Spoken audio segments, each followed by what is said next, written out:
Chapter 1 The Returned Scion. It was the end of summer. The third year King Alaric had been on the throne. A day of pouring rain finally hit Riverbend Hold.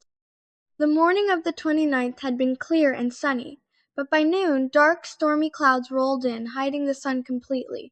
Rain fell like stones, making everything a blur. No one complained, though. Instead, people laughed with joy. The rain was good for the dry land, ending the long, dry spell. It also seemed to wash away the fear left over from the eclipse of the shadow beast. The rain kept falling all day and all night, stopping just before dawn on the first day of the next month. The clouds broke apart, leaving everything on the Thorn Manor grounds looking fresh and clear. But Lord Cassian Thorn, the second head of the family, wasn't feeling clear-headed at all. He ran through the wet courtyard, not even noticing how beautiful the morning was. He was out of breath, running so fast, his face pale with worry.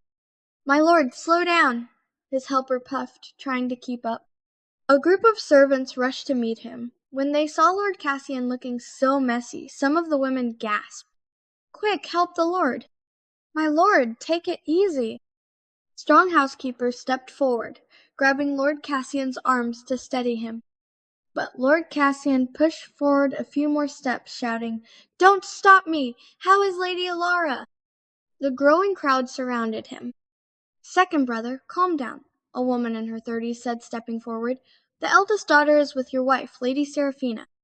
Lord Cassian was still very worried. He took a few more gasps, pushing past the housekeepers. "How many came back?" he demanded, rushing inside. "What exactly happened? Is Alara hurt?"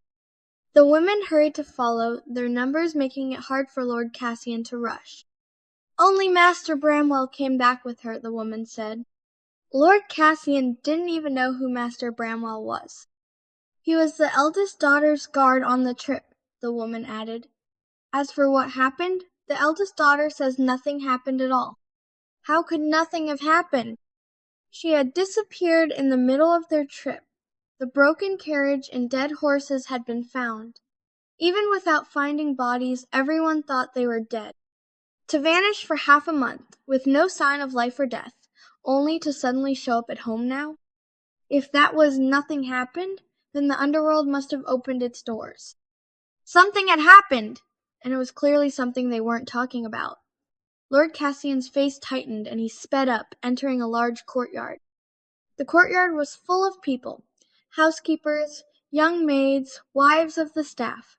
Some sat quietly, others talked in hushed groups. Many greeted Lord Cassian as he came in, making the quiet yard busy. Lord Cassian waved them off, not paying attention, and walked into the inner rooms. Inside, a woman greeted him, dressed in simple, nice clothes. She was over 40, but moved with quick grace, a hint of worry on her face. This was Lady Seraphina, Lord Cassian's wife. "I got your message and rushed back through the night," Lord Cassian said, skipping the greetings. "How is Alara?" He had already looked around the room.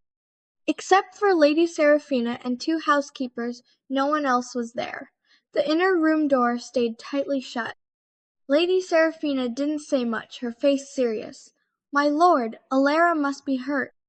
A smashed carriage, dead horses, a missing person. Of course something happened. Lord Cassian took a deep breath. "What does the healer say?" Lady Seraphina replied, "We haven't called a healer yet." It had been a day and a night since she came back. Lord Cassian frowned. Lady Seraphina lifted a hand to her face. "The wound is on her face," she said. "It must be her face." Only that kind of wound wouldn't need a healer. The maids and housekeepers saw her when she came in. Her head and face were completely covered. Even the grandmother wasn't allowed to see her. But she moved and spoke clearly, and she ate a full meal even though she couldn't be seen. In the courtyard, under the old grapevine, several young ladies were gossiping. They were talking about Lady Alara Thorn, the eldest daughter of the main family who had returned the day before. Being able to eat and drink a lot usually meant someone was doing well. Thinking about the big meal sent in earlier, one girl put her hand on her stomach. "We worried all night, barely sleeping. We came at dawn, too worried to even think about food." "Her injuries can't be too bad," another agreed. How else could she eat so much? But a wound on the face can't be taken lightly. A third girl shook her head. That's her face. For a young lady, even a small bug bite was a disaster. What kind of wound would make her cover her whole head and face, not letting anyone see? No wonder she came back, a girl mumbled. Looking like that, she can't marry Lord Caelan Blackwood. A disfigured girl couldn't marry. No one would want a wife whose face they couldn't stand to look at. This was the immediate thought among the girls old enough to marry. But for Lord Cassian, this wasn't the most important worry. After hearing Lady Seraphina's story about Lady Alara's return and how she seemed, he was sure that, other than her face, Lady Alara wasn't hurt anywhere else. The wound was probably from a rock slide. He had seen the sight himself. The carriage and horses were completely crushed. For her to have escaped was a miracle. A facial injury made perfect sense. Anyway, her being alive was a blessing he couldn't put into words. Lord Cassian let out a breath, feeling a wave of relief. He nodded to Lady Seraphina, then went to the inner room door, tapping softly. Alara, it's always best for a healer to check you. A facial injury can be fixed. From the moment Lord Cassian entered the room and talked with Lady Seraphina, the inner door had been silent. No matter how big the room was, those inside must have heard the conversation outside. Now, when Lord Cassian knocked, the silence inside broke. Thank you, Uncle, a woman's voice replied. I've already seen a healer. There's no need for another. No need for another means it can't be healed. Lord Cassian fell silent. There are many great healers in the kingdom, he insisted. It's always worth trying. Your concern is kind, Uncle, the voice replied, but for now it's not needed. Lord Cassian was about to speak again when Lady Seraphina tugged his sleeve, shaking her head. Even though he didn't understand, Lord Cassian trusted his wife and didn't push it. The voice from inside was calm and steady, showing she wasn't upset. Lady Seraphina gave him another meaningful look. Very well, he nodded. It's enough that you're safely home. Nothing else matters. Rest well for now. I understand. Rest assured, Uncle, the voice from inside answered. Then you rest. Your aunt and I will be back soon.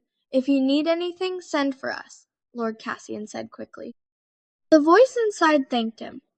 Lady Seraphina had already stepped out, gesturing for the other housekeepers to leave the courtyard. After some movement, it became quiet. Lord Cassian gave a few more instructions before leaving. Is it wise to just leave her alone? He mumbled, frowning. We're not leaving her.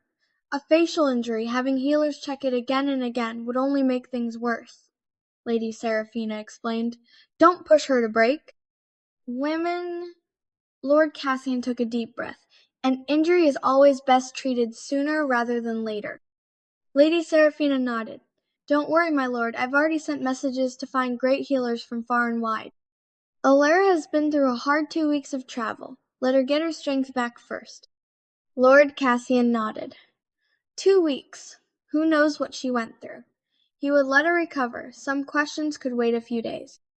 Their footsteps faded, leaving the courtyard empty except for the quiet, watchful maids and housekeepers.